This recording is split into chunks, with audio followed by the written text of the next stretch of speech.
The radio on my chest crackled twice, and then I heard my own voice whisper, "He's still behind you." I froze in the middle of the trail with my flashlight pointed into a wall of black pine trees. Because I had been completely alone for the last 40 minutes, the search team had come back to base before midnight. I was supposed to be the last ranger clearing the southern ridge. For a few seconds, I couldn't even breathe. The voice that came through that radio hadn't just sounded similar to mine, it was mine. Same tired tone, same slow drawl, same little crack at the end of certain words when I hadn't had enough sleep. My name is Caleb Turner. I was 29 then, working overnight patrol at Hollow Creek National Park in Washington State. Most of my shift involved checking empty campgrounds, logging wildlife movement, and helping with the occasional missing hiker who wandered farther than they should have before sunset. That night, a 9-year-old boy had gone missing near Trail 7 just before dark. His parents said he ran ahead for less than a minute, and when they turned a corner, he was gone. No scream, no footprints, nothing. By the time I came on shift, the search team had already spent 6 hours combing the woods. They found the kid just after 11:30. At least, that's what they told me. A volunteer found him sitting beside a fallen tree less than half a mile from the main trail. He was cold, dehydrated, and staring into the woods like he'd seen something no child should ever see. The paramedics took him out, the teen packed up, and my supervisor asked me to do one final sweep of the area before locking the south gate. It should have been routine, but when I got to the section where they found him, something felt wrong immediately. The woods were too quiet. No insects, no branches moving, no wind. Just the sound of my boots pressing into wet soil and the faint hiss of static from the radio clip to my vest. That's when I noticed something worse. There were still footprints in the mud beside the trail. Small ones, child-sized, barefoot, leading deeper into the trees. I crouched down and stared at them in the flashlight beam. The search team would have reported that. They documented everything, but these prints looked fresh, like they had been made only minutes earlier. I grabbed the radio and called base. "Dispatch, this is Caleb. I've got fresh tracks near Trail 7. You sure the child was already transported?" There was a pause long enough to make my skin tighten, and dispatch answered, "Affirmative. The child left the park 20 minutes ago with county medical." I looked back at the footprints. They kept going into the dark. And then it happened again. A voice came through the radio. My voice, quiet, calm, close. "Don't follow them." I jerked the radio off my vest so fast it almost hit the ground. Static flooded the speaker for a second before going dead.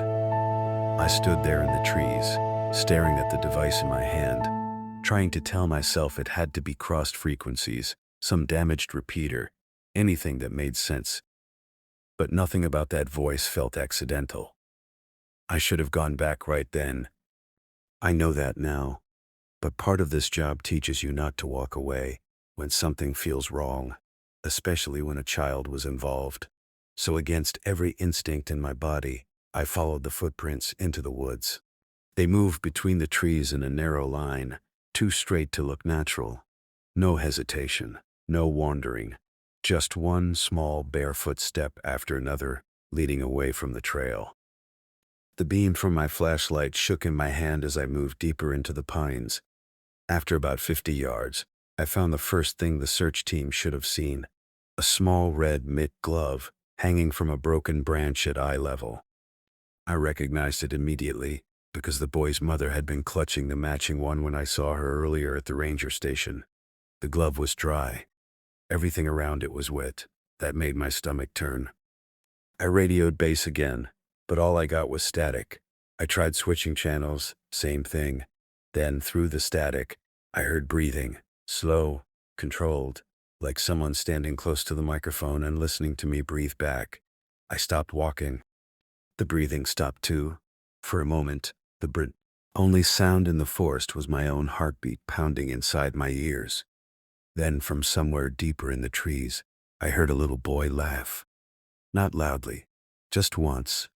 Soft enough that if the woods had made any other sound, I might have missed it. I called out before I could stop myself. "Hey, stay where you are." My voice sounded weak out there, swallowed by the trees. No answer came back, just silence pressing in from every direction. Then my flashlight beam caught a second set of footprints beside the child's. Adult-sized, barefoot, walking perfectly beside the smaller prints like they had been moving together. That's when I realized the adult footprints looked familiar. Because they matched mine. Same boot length, same stride, same slight outward turn in the left foot from an old ankle injury I got in college. I stepped back so fast I almost fell. My mouth went dry as I stared at the mud. Those prints were impossible. I was standing there in boots, and somehow my bare footprints were already 20 feet ahead of me. The radio crackled again. My own voice whispered, "You should have left." I turned my flashlight wildly through the trees, half expecting to see another ranger playing some sick joke. But there was nobody there. Just trunks, shadows, wet bark reflecting pale light. Then I heard footsteps behind me. One, then another, matching my pace exactly. I spun around and the sound stopped instantly. Nothing. But this time, it was different. When I turned back toward the trail, the child-sized footprints were no longer leading away from me. They were coming back. I stumbled backward through the brush, nearly dropping the flashlight. The prints ended less than 6 feet from where I stood, right there in the mud. Like whoever made them had walked straight up to me and simply vanished. Something moved in the corner of my vision. A figure standing between two trees, small, still, watching me. I raised the flashlight, and the beam showed a little boy in a red jacket. His face was turned down. His bare feet were sunk into the mud. His shoulders were trembling like he was silently laughing. I took one step forward and said, "Hey, it's okay, you're safe." Then he lifted his head, and I was looking at myself. Same face, same eyes, same bloodless skin, only smaller. The thing smiled with my mouth, then turned and ran into the dark. I don't remember chasing it, but suddenly I was running through branches and mud with my flashlight bouncing wildly. Every few seconds I caught that red jacket slipping between the trees just far enough ahead to keep me moving. My lungs burned. My legs felt weak, but I couldn't stop. Then the forest opened into a clearing, and in the middle of it stood the entire search team, every single person who had left hours earlier. They were standing in complete silence, shoulder to shoulder, staring at me. Their radios were clipped to their jackets, their flashlights hung at their sides. None of them blinked, and every one of them had my face. I screamed and dropped the flashlight. The beam spun across the ground and lit their boots for half a second. None of them cast shadows. Then all of their radios clicked at once. And in my own voice, all of them said together, "You came back." I don't remember getting out of those woods. I only remember waking up at sunrise, sitting in my patrol truck, outside the ranger station, with mud on my boots and blood under my fingernails.